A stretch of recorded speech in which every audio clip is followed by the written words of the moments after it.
is coming round about. It used to be, see, the people that first got into retail on the internet, they were saying, well, we can make we'll make money, we'll get it cheap, we'll sell it cheap, and we'll make money. Well, the retailers figured out, well, we'll get in there, buy it cheap, sell it higher, and it'll make us money. And now it's like, well, we'll sell it more, and it's just ruining the internet. I mean, there's some stuff on there that you can get cheaper, but they're actually this is ridiculous.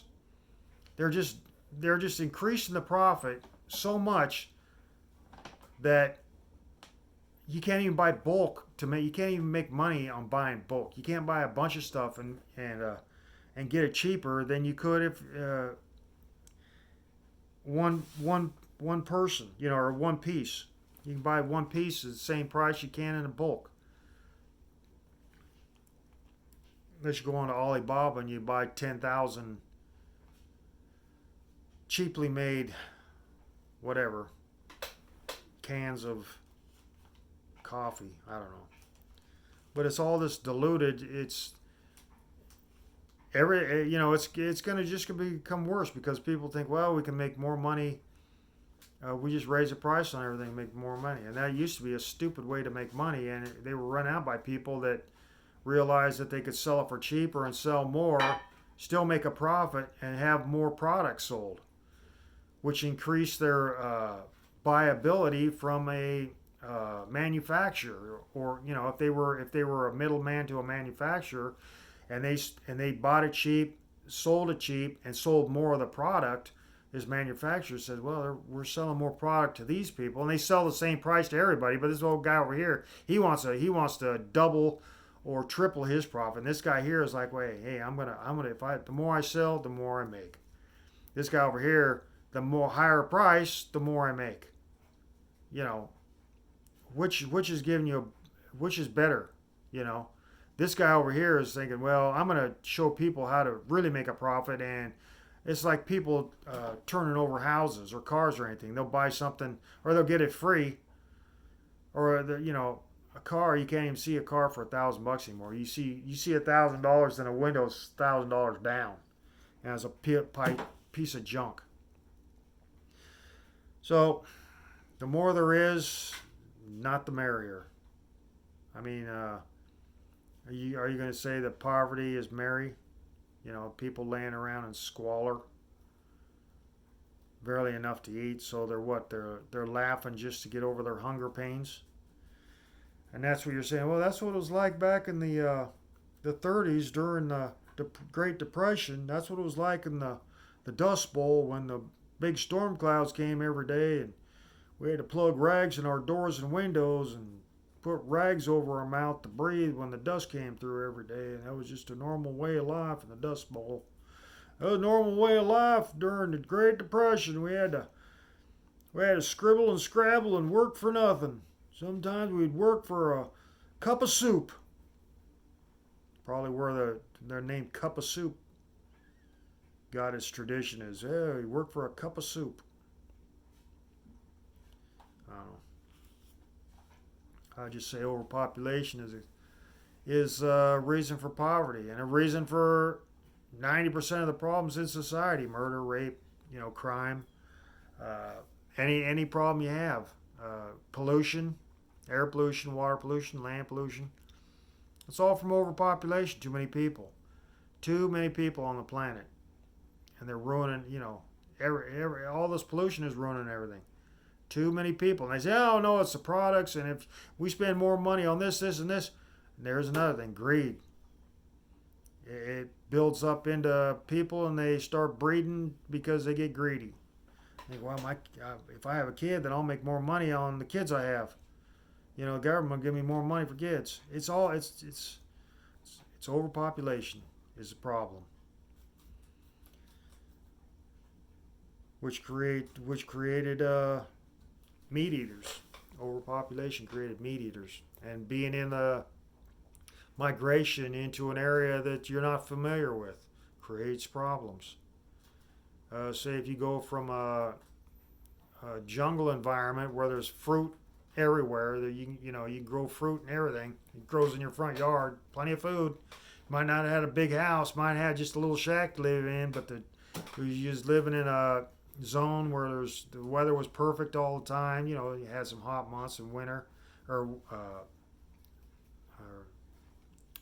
rainy season, but you had fruit trees in your front yard. You always ate them, and you always had enough food, and you was always happy. And then you think, wow, there's people up north. They got bigger houses and more land, and so you move north and you realize, wow, there's no food here growing. It's hard to grow, and the bugs. And we was living in this, we always had fruit, this, that, or the other. So it's where you move to, migration. All these people migrating, and they think, well, it'd be better. We don't have anything here. We lived in a stone hut that's 1,000 years old, and there's no trees around, and there's no water, there's no food. We'd have to scrounge for food, or I don't know how they do it, but they're coming up here, and it's like, well, we'll do better up there. But they have, they're going to be those people that are going to get a job, and of course everything's going to improve because they had nothing and they moved to someplace, and then what that does is it's going to lower the wages for everything. And I'm not going to get into that. That's not what I'm talking about. I'm talking overpopulation causing all the problems. And people continue to overpopulate. And why does the government give breaks to these people that are creating all the problems by overpopulating? Breeders shouldn't be getting the breaks. People that don't create burdens should be getting the break. Well, when you're breeding, you run into all these problems. You're creating the problem. You weren't born with a problem. You weren't born with a family and kids. Now I'm not saying, hey, you're a bunch of idiots because you breed. Well, okay, I am saying you're a bunch of idiots for breeding and thinking that you should get over for creating a burden on society. You're creating a burden on life. That's what you're doing. I mean, you're eating meat and you have to kill more animals because you're so traditionalized and killing stuff. So yeah, okay, I will call family stupid, even though, well, you was a part of the family, everybody's a part of the family. Yeah, but I'm not a breeder. I'm not gonna create burden for the planet, and that's the whole reason I don't want to have kids. Never have, because there's too many people already. Shoot, I think 100,000 people on the planet is too many. And you got what, almost 8 billion people now. And you're like thinking, well, and you're trying to hustle people from, these Democrats are trying to hustle people to bring them in. You got problems in the U.S. already. You haven't solved, I could see if every problem was solved and you created a utopian society, you say, well, we're going to bring all these people in that have no freaking skill or anything, and we're not going to teach them. And it's, and of course the taxpayers that are living in this utopian society, which they, these politicians are living in a utopian society because their whole life has been popular. Oh, we're popular, and that's the reason I'm elected because I'm, their whole life has been, oh, everybody loves me, and so they're living in that utopian society where everybody loves them and their money just flows to them because it's not money that they work for, it's just money that they scatterbrained, and taxes pay for them, and I think the populace, the U.S. should stand up against tax rates. I think we should. There should be some way. Of course, how do we enter something into the government against the government? That's what I've been trying to figure out. Is how do we enter something in that cuts the government pay, cuts the government spending, so that we can actually cut our tax rates, so we can actually have the money that we make, that we work for. But I guess that's for another video. I'm gonna have to. But if as soon as I do it, somebody else will say it, take it, hide it. They'll say, "Oh, I'll take that." That's how politicians are. I'll take that idea from you, and I'll work. Yeah, it's not your idea, so why don't you get your own idea? And instead of working somebody else, they'll say, "Well, I'm a politician. Let me have your ideas and all." Yeah, that's what they're doing. They're taking your idea instead of having a person with the idea explain the idea. Let's give it to somebody else, and I'll guarantee you, anybody that you give another idea to, even if you explain it to them dead on, letter for letter, word for word, how to do it, they're going to take it and turn it to their own so it looks like it's their idea. They might credit you somewhere along the line, and if somebody even picks up that they credited somebody to their idea,